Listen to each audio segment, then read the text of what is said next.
Apa khabar? Saya Samad dan hari ini saya nak buka cerita sedikit sebanyak pasal pengalaman saya kerja dekat Malaysia dan juga pengalaman saya kerja masa saya dekat US dulu, pengalaman saya belajar masa saya dekat US dan perbezaan dan persamaan yang saya nampak antara industri muzik Malaysia dengan industri muzik US.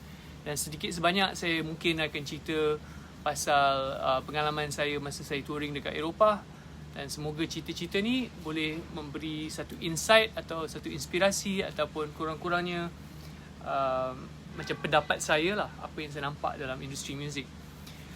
Jadi ini hanya perspektif saya. Saya nak bagi warning awal-awal.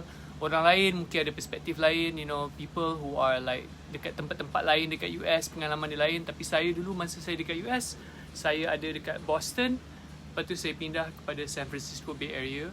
Kalau dekat KL, saya lebih familiar dengan scene KL lah, scene Malaysia, muzik dekat Malaysia. Saya pernah gig dalam scene indie, scene singer-songwriter, instrumental, main konsert klasikal, scene jazz. Jadi itu adalah ruangan saya lah, dalam lingkungan saya. Jadi saya kongsi cerita daripada pengalaman saya.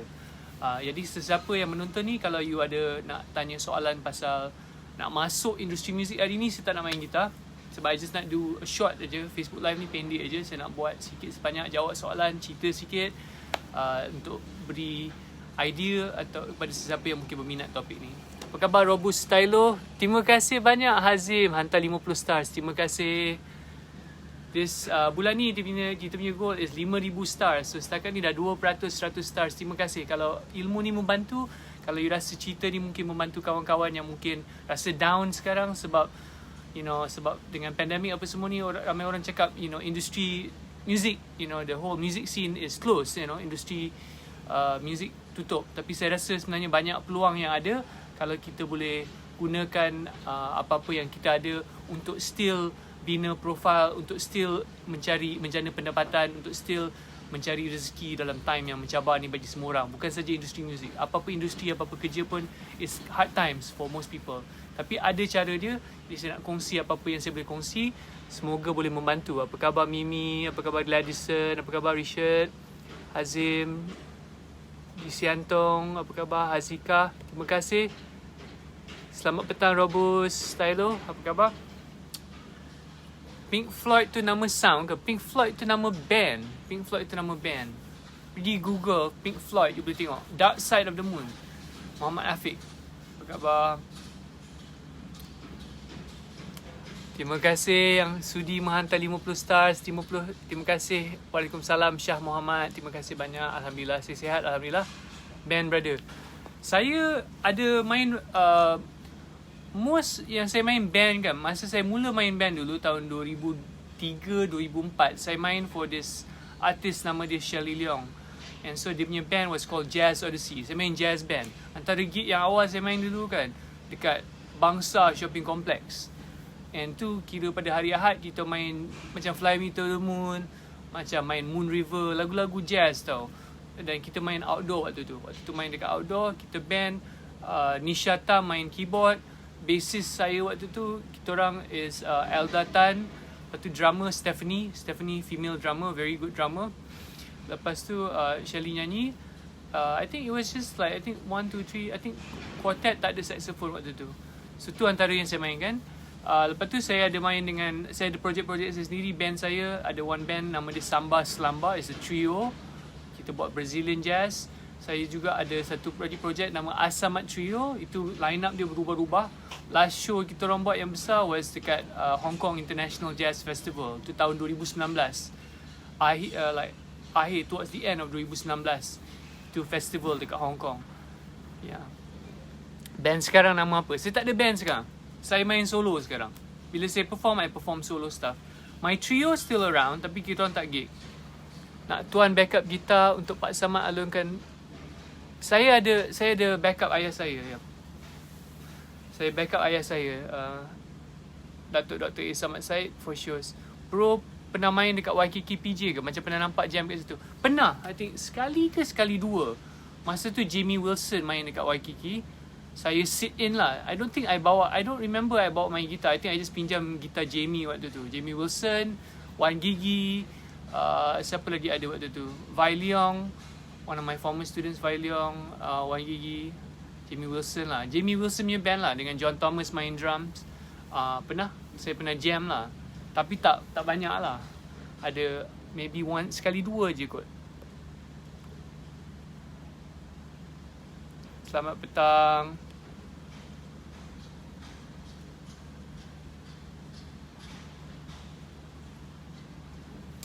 Muhammad Hazim cakap, bila dengar solo orang sedap, tapi bila saya create solo sendiri, bunyi scale. Macam mana nak elakkan? Okay Hazim, ni sebenarnya satu topik yang I go more in depth dalam course Formula Lead Gitar Bergaya. Kalau you nak dapat dalami lagi, Formula Lead Gitar Bergaya satu course yang you mungkin nak check out. Satu lagi is Kelas Solo Lead Gitar Fantastic Basic. Tapi secara asasnya, kalau kita nak elak bunyi scale kan, kita pertama kena tahu apa sound yang kita nak.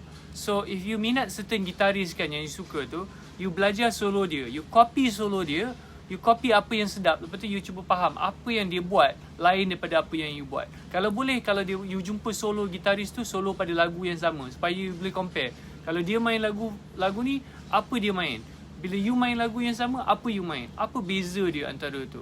Sebab scale ni macam kita nak cakap, kita okay, kalau kita nak bercakap, kita gunakan perkataan. Tapi kita, walaupun dalam perkataan tu ada huruf A, B, C, D, E, F, G kan, ada huruf tu. Tapi kita tak adalah pergi kat orang A, B, C, D, E, F, G, H, I, J. Tak ada, kita cakap, apa khabar bro? Sihat tak ini? Nak makan apa tak? So macam tu.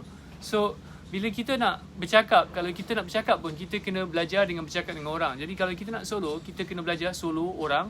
Kita dapatkan dia punya vibe tu, dia punya macam lines dia. Lepas tu kita cuba tiru lah. Bukan tipu lah, tiru. Kita tiru sampai dapat. Dan ada banyak cara latihan dia. So I tak tahu how you sound like, so I tak boleh recommend specific exercise. Tapi asas dia macam tu. Okay, so harap tu membantu. Kalau nak dalami, rahsia jadi hero major scale untuk faham scales, formula di gitar bergaya untuk bentuk dia, dan kelas asas gitar solo, kelas solo lead gitar fantastic basic tu untuk idea nak kembangkan solo dia. Kalau you need the links, just send me a DM, cakap saya yang tanya soalan pasal lead tu, dan saya boleh bagikan link dia. Kalau nak main slap dekat bahagian mana? Selalu close to bridge. I actually don't want to take out the guitar sebab saya just nak jawab soalan pasal the business side. Tapi kalau you slap kan, you slap sini senang sikit.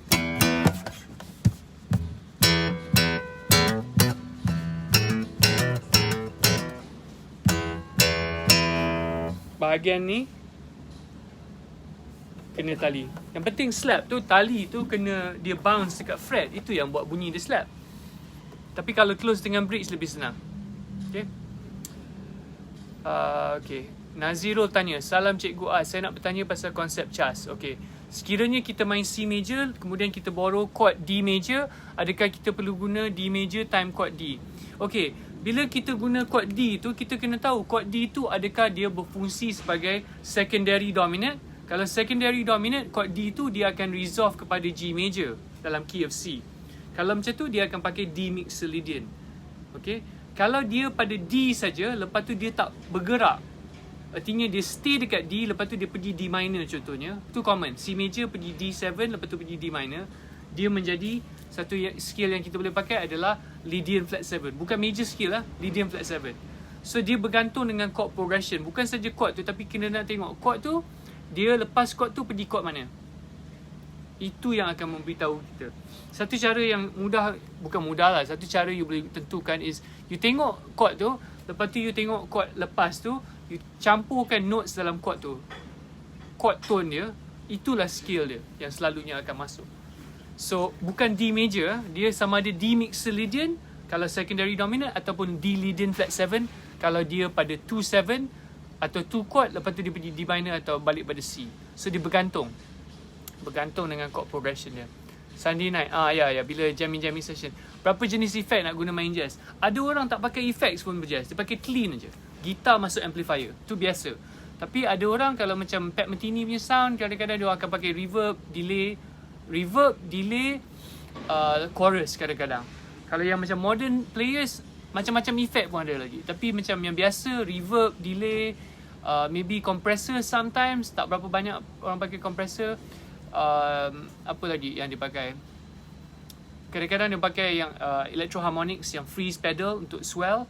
Dan kadang-kadang ada yang pakai looper juga. Tapi reverb dengan delay is paling common for jazz. Tremolo pedal pun orang kadang-kadang pakai.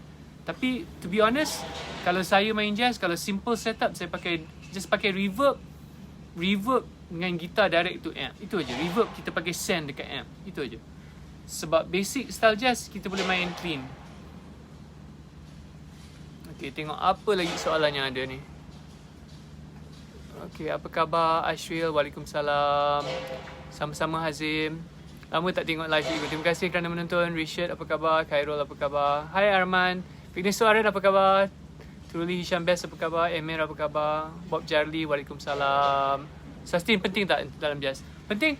Sustain penting. Tapi tak penting, I think dia tak macam sustain bila rock kan. Dia nak sustain very long, not swelling. Tak macam tu. Dia punya tenaga dia lain sikit.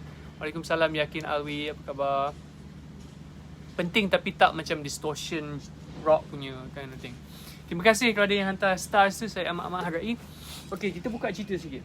So masa saya dekat US dulu, antara gig yang saya ada main kan, ada satu gig tu dulu dengan band Candelaria. Nama dia Candelaria. Candelaria ni band cumbia dub tau. So bila kita orang main kan, kita orang perform one show tu, kita orang perform dekat macam dance club tau, Latin club. So itulah antara gig yang paling interesting for me. Sebab saya tak, kalau kita main like macam lagu-lagu Latin kan, like that kind of Latino music kan, it's all about dance music tau. So bila kita main kat sini kadang-kadang, kalau kita main dalam situasi where people are not dancing kan, kita tak dapat dia punya vibe tau. Jadi bila kita kat sana tengok, wah, the whole hall kan, semua orang menari tau. So bila you main dance music dan orang menari, it's like feeling dia lain. So satu benda yang saya nak cakap kalau kita main music ni kan, kita kena consider kan, bukan saja music tu, tapi kita kena consider tempat kita main music tu.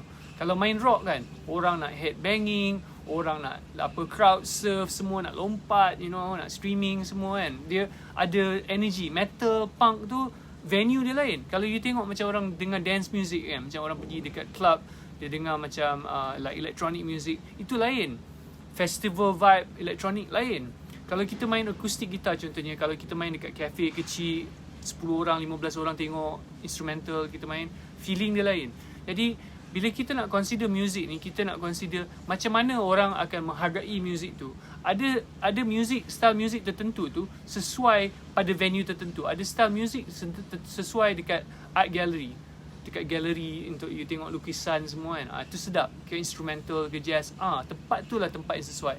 Ada jenis music, kalau you dengar Butterfingers ke, you dengar rock band tu kan, you nak dengar kat stadium tau. Sebab tempat tu sesuai. Itu satu benda nak consider bila kita tengok music. Venus Suaren, hai petang. Kalau kita dengar vocal part dalam lagu dan transfer kat gitar, sometimes susah nak dapat vocal. I know the chord progression, triad and scale. What I could be... I tengok, I missed the thing, sorry. What I could be missing.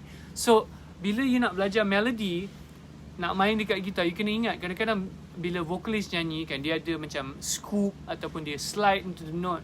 So, saya recommend selalu kalau kita nak cari melody part yang orang nyanyi kan, kita nak cari kat gitar, we have to sing that part. Kadang-kadang kita nyanyi tak sama lah, tone kita tak sedap tau. I'm not a good singer, I'm not a singer tau. I boleh nyanyi tapi tak sedap. Tapi I will try to sing along with the recording tu sebab saya nak dapat vibe macam mana penyanyi tu nyanyi. Lepas tu saya cari melody tu kat gitar. Kadang-kadang tak sama lah 100%. Tapi kita cuba cari tu supaya bila kita main kat gitar tu, kita boleh main melody tu macam orang menyanyi. Itu matlamat kita. And ada orang cakap dalam bila tengok artikel, kalau you pergi Google nama saya, cari Google As Samad kan, ada masanya orang akan cakap dia singer-songwriter tau. Padahal saya tak nyanyi tau. I'm not a singer. Tapi dalam artikel kan, ada artikel online dia akan cakap singer-songwriter. Sebab some people think I sing sebab melody yang saya buat untuk lagu instrumental akustik saya, kadang-kadang bunyi dia macam orang menyanyi. Dan itu memang sengaja. That is my aim. My goal is to make it sound singing. So kalau you nak cari melody, you sing the part, lepas tu cari kat gitar. Dan kena sabar sebab ear training ni benda yang payah tapi betul-betul penting. Arman cakap betul sekali, style music kena ikut venue. Yes. Petang Nazrif, terima kasih kerana menonton. Takkan klasik main kat stadium? Boleh lah, tapi macam kalau classical music main dekat orchestra hall, tu yang sedap tu. Macam dekat US ada one show saya main dulu kan, dekat North California tau. California tu luas tau. You tahu tak, kalau nak pergi daripada Northern California, San Francisco, nak pergi Los Angeles kan, boleh drive 6-12 jam tau, depending jalan mana you ikut. So bayangkan dekat US tu kan, negeri tu kan, macam kita daripada saya nak pergi Singapore tau, jauh dia. Saya boleh pergi negara lain kalau dekat KL ni dah boleh sampai Singapore. Ke sana kan masih dalam negeri sama. So saya ingat lagi saya perform dekat Northern California. Kita perform satu show is dekat macam black box theater tau. Artinya tempat tu kan kita main band kan, it's like small space lah. I mean small space pun boleh muat maybe 100-150 orang tau. Tapi venue tu memang sesuai untuk singer-songwriter music. So kena tengok tempat. Matt left. Hey Matt, how you doing Matt? Can I answer anything for you? Thanks for tuning in. Muhammad, gaji selepas buat show dapat berapa selepas show atau habis show? Depending dengan contract you, Muhammad. So bila you perform kan, ada gig, kalau macam kita main macam corporate atau kenduri kahwin ke, ataupun kita main for wedding or like function kan, kadang-kadang kita akan dapat 50% before the show advance, dan kita dapat 50% after. Dan depend dengan band leader. Kalau band leader cakap the band leader wants to pay you right after the show, they pay you after the show. Kalau tidak, kadang-kadang if I get, like if say I'm the band leader kan, saya band leader, if I'm the band leader and I get paid as a check kan, I might pay you after the show if I can, or I might have to say okay, wait for the check to clear, I'll try to pay you within the week ke apa. So depends on the band leader. So depend dengan negotiation you negotiate macam mana, dan siapa band leader you sendiri negotiate gig ke, and macam mana band leader tu negotiate dengan yang hire you for the show. So depends on the show. Ada show kan, habis show dapat duit. Ada show sebelum show pun dapat duit. Ada show 3 bulan lepas tu pun tak dapat duit lagi. So depends on the gig. So it really depends on the gig and depends on you negotiate. Venezuelan, yeah, sometimes tak sama melody but I end up modified, tapi tak puas hati macam cheating. Yeah, I mean takes patience lah. You have to take patience. Yeah, it takes time. Nah, I can't sleep. I saw you were streaming, so I decided to tune in. Hey Matt, thanks for tuning in.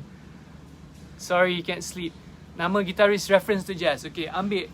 Ingat tau, Charlie Christian. Check out Charlie Christian. C-H-R-A-R-L-I-E, Charlie Christian. C-H-R-I-S-T-I-A-N. Dia yang antara earliest jazz musician, jazz guitarist tau, Charlie Christian. Seorang lagi, Wes Montgomery. Wes Montgomery, W-E-S Montgomery, M-O-N-T-G-O-M-E-R-Y. Wes Montgomery. Ni old school. Satu lagi, kalau dekat Malaysia orang suka, George Benson. G-O-R-G-E, George B-E-N-S-O-N, George Benson. Okay, untuk accessibility, start dengan tu 3 dulu. I think most people in Malaysia will actually kind of, probably you should start with those. There's a lot, banyak yang main jazz. Apa kena buat kalau nak jadi sessionist atau nak buat band? Itu 2 soalan berbeza. Kalau you nak jadi sessionist, you kena boleh versatile, main pelbagai style music. You boleh kena main rock, boleh main rock, boleh main R&B, boleh main jazz, boleh main pop, boleh main funk, boleh main country sikit. You have to be versatile, dan you kena selesa main pakai Strat, pakai Les Paul, pakai acoustic guitar, pakai nylon string guitar. You have to be versatile using different instruments. You kena faham you punya amplifier, your equipment, and you kena be able to play for different settings, tahu how to play. You have to be able to solo, you have to be able to accompany. More importantly, as a sessionist, you need to be able to accompany more than solo. Solo tu penting, tapi if you have to be able to strum and play rhythm part and sound good, most of the time you akan end up playing rhythm part. You bukan kena solo. Kita fikir, oh tengok Syam Kamikaze dia solo. Most of the time kalau dia main dalam band, kalau dia session kan, dia akan main rhythm part, strumming, arpeggio, plucking. Itu dia part dia. Because most of the time kita accompany vocalist. Kalau vocalist, kita main part accompaniment. So itu yang sebenarnya penting. Time kena bagus, tone kena bagus, instrument kita kena versatile. Okay, kalau you nak start band, kalau you start your own original music band, you have to think about what kind of music you want to do. Are you going to do originals or are you going to do covers? If you're going to do covers, you have to decide what kind of band you're going to do. If you're going to do originals, you have to decide what kind of music. Are you going to write it or someone else going to write it? So then you have to figure out, okay, I need to have the music, then you need to get the gigs, you need to get your name out there. So tu cerita panjang, tapi itu secara asasnya you kena fikir apa direction you. What you want to do in your music career will decide what is the first step you're going to take. Kalau you tak tahu objective you you akan just get lost. If you don't know what you want to do, you'll just end up doing anything and then you waste a lot of time. Unless you don't mind, you know, if you don't have a particular direction, then you can just experiment and try out different things. Boleh cuba macam-macam benda. Salam Baaz, saya dari Sabah. Apa khabar Syarudin? Terima kasih. This is good info. Thanks man. Kenapa gitaris legend berasal dari negara-negara barat? Banyak gitaris legend dekat Malaysia. Cuma kita tak ada publicity. Kita ada Samad. Kita ada gitaris dulu semua tu. Cuma we don't know the name. Gitaris barat tu sebab dia lebih banyak publicity kan. Orang kenal lah kan. Kita ada composer bagus. Contohnya kita ada Jimmy Ball. You pernah dengar lagu Jimmy Ball? Jimmy Ball dari Penang. P. Ramlee semua orang kenal. Tapi Jimmy Ball, do you know Jimmy Ball? The music is amazing. But we don't have that much publicity or the money push to get it out there. So you cannot say that everything is like, you can't say all the great musicians are from the West. It's just that we know them because they have more publicity, they have the machinery, they have the infrastructure. We have a lot of good musicians in Malaysia. A lot of the best musicians in Malaysia are gigging. Diorang session tau untuk China, musician for band in China, for artists dekat Hong Kong, Taiwan. A lot of Malaysian musicians are sessionists for Chinese artists, for Taiwanese artists, for Hong Kong artists, for Singapore artists. A lot of them are from Malaysia, but you might not know them because they are behind the scenes. So, ada. Dia bukan semua daripada West. 3 bulan tak dapat duit tu always. Yeah, depends on how you negotiate and who. So, if you want to play a gig, you know, you want to negotiate, make sure your terms are clear. Mula-mula, yeah, it's kind of rough lah. Sama-sama. It's okay, I've been eating really clean, so my sleeping patterns are weird. Okay, well, happy that you're eating clean. Eating clean is really good. Yeah, I'm trying to sleep early, man. I'm trying to sleep at 9:30. So I try to get in bed. These past 2 days, I try to get in bed by 9:30. But that means I wake up about 3 or 4 o'clock and then I try to sleep again. First night was really good. Second night, not so good. But I'm going to try to sustain that and see whether I can actually get better, more rest. Strat Tele Les Paul Acoustic. Yeah, completely. That's the session player live. Bob Jarley tanya, beza industri Malaysia dengan luar ramai orang cakap bezanya jauh. Apa yang paling berbeza pada pendapat cikgu? Kenapa berbeza? Macam mana level industri Malaysia dengan industri negara lain? Okay, setiap negara lain beza tau. You kena ingat, when you talk about US, when you think about US as a music industry, is a huge country. It's a huge country.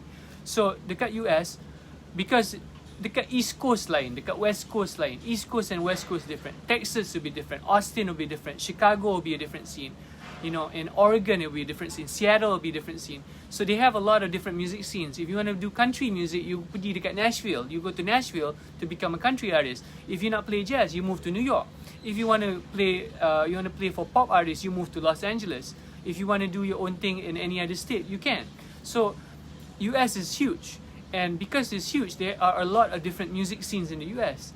If you talk about Australia, there's Sydney, there's Perth, there's Melbourne. They have different music scenes. Tapi dekat Melbourne pun, dekat Australia pun, a lot of Australian musicians tend to want to go to US to build their name.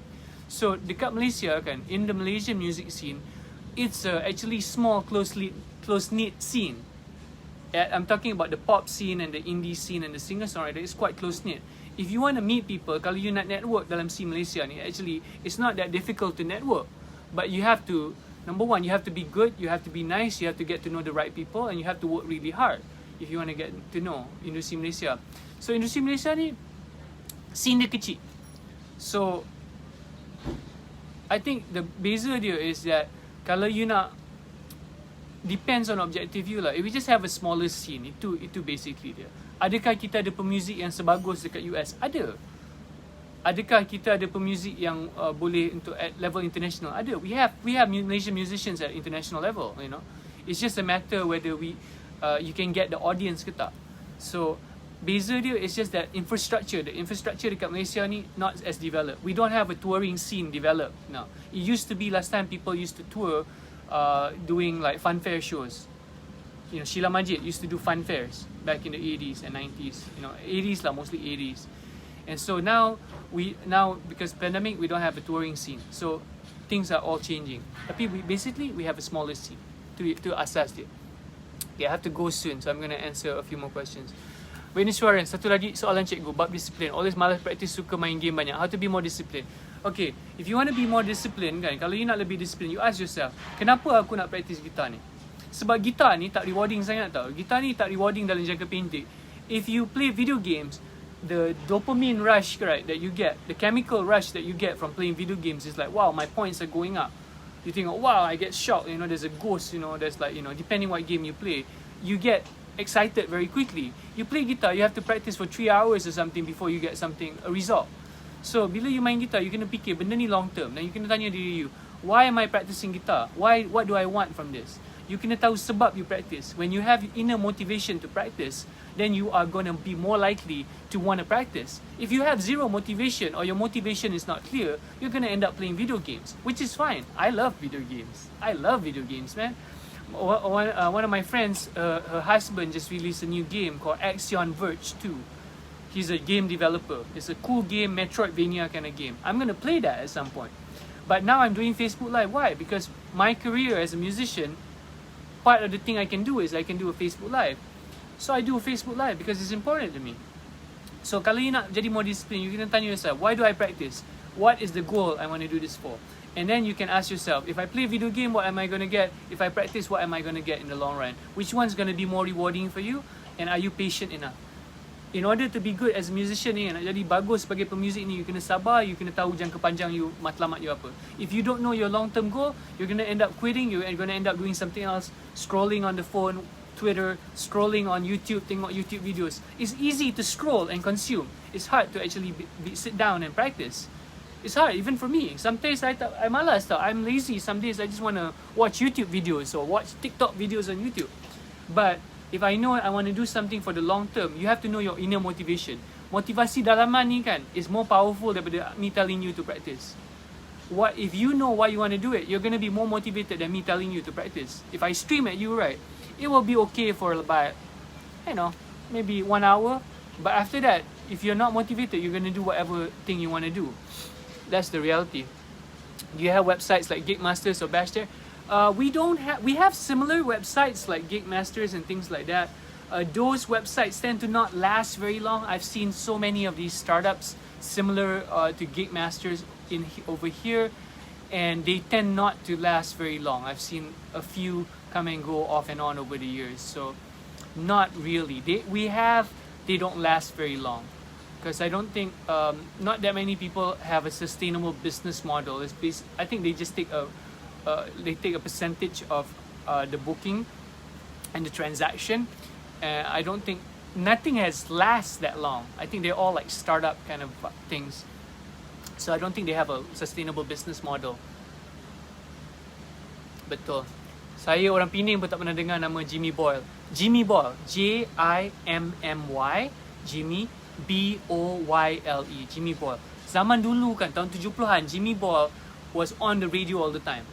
All the time. Cenderung, jauh-jauh. In fact, bila merdeka dulu kan, last time when we were going to be independent from the British kan, kemerdekaan kan, lagu Jimmy Boyle yang dimainkan masa tu, bila bendera dinaikkan tau. Serious. Tapi we don't know, benda tu history yang lost. Salam cikgu, Jimmy Paul. Salam, apa khabar? Seattle in the house. Bring. You're gonna play grunge, go to Seattle. Okay, yeah. Sorry, missed post. No worries. Grunge happened 30 years ago. I go to Seattle. Yeah, guys, everyone, say hi to Matt Leff, who's in Seattle. He's in Seattle. Yeah, grunge happened 30 years ago. Matt, believe it or not, I think grunge never left Malaysia, man. People are still into it. Until today. James, do you have tips on making a good living as a musician? I have entire courses on that. James, if you want to check that out and you're okay with Malay, check out my course Strategi Bina Kerjaya Muzik 1 and 2. Strategi Bina Kerjaya Muzik 1 dan 2. And also how to make money as a content creator, the basics. I have 3 courses that talk about how to make a living as a musician, how to use social media as a musician and make a living. My basic tip is this. You cannot have one income source. You cannot have one income source. If you're only making money as a performer, when the gigs dry up like it is now, there's no gigs, you lose your income. If you are only teaching and suddenly all your students leave, you lose your entire income stream. So if you want to make a living as a musician, find 2 to 3, at least 2, if not 3 things that you can do where you can make a living. Preferably, if you can make a living where you're not just selling service. If you're doing service, when you fall sick, you have 0 income. kalau you nak menjadi makan sebagai pemuzik kan, make sure you punya income stream tu termasuk bukan saja service tetapi juga produk. Jual merch ke, jual CD ke, jual something, you know, sell something. That's why I have courses. That's why I have ebooks. I don't want to just like, if I cannot teach, if I'm like, you know, like I don't have students, I want to still be able to have income. So you need to have 2 or 3 income streams. Want to go in depth into that? Strategi Bina Kerjaya Muzik 1 dan 2, and also how to make money as a content creator, the basics. It covers that kind of stuff. Check that out. If you can't find the link, send me a message, I'll give you the link.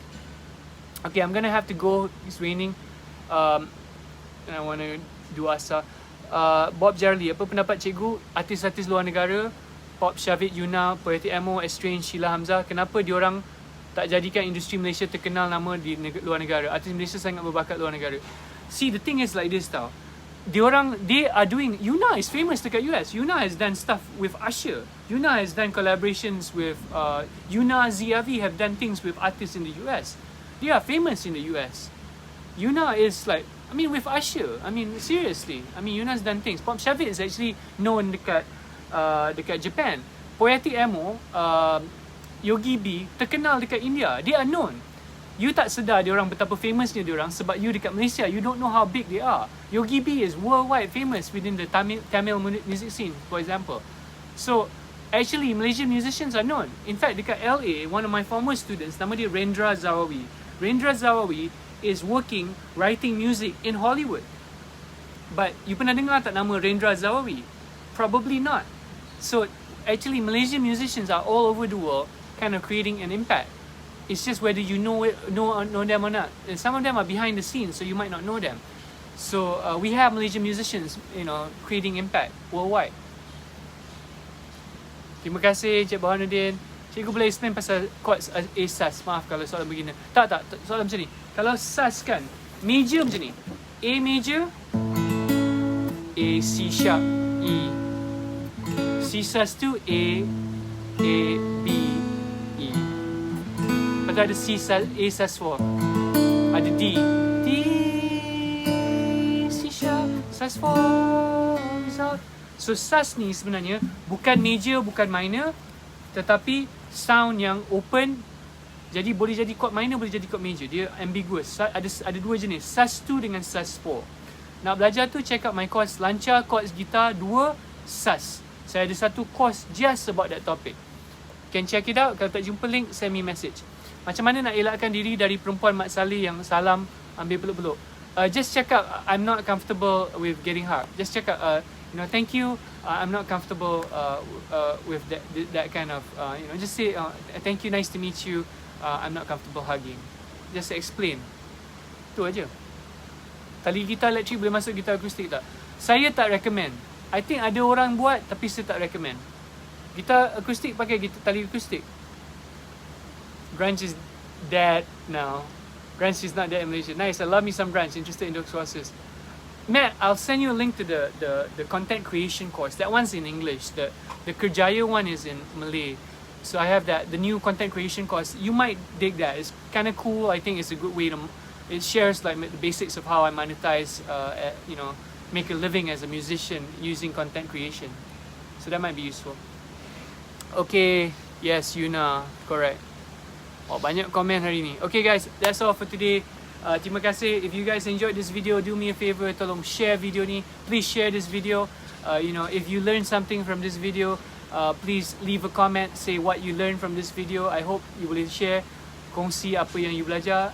And pada sesiapa yang nak dapatkan mana-mana course yang saya mention tadi, if you want to get any of the courses, send me a message. If you want the link, if you can't find the link, just send me a link. All grunge fans become dead now. Perhaps.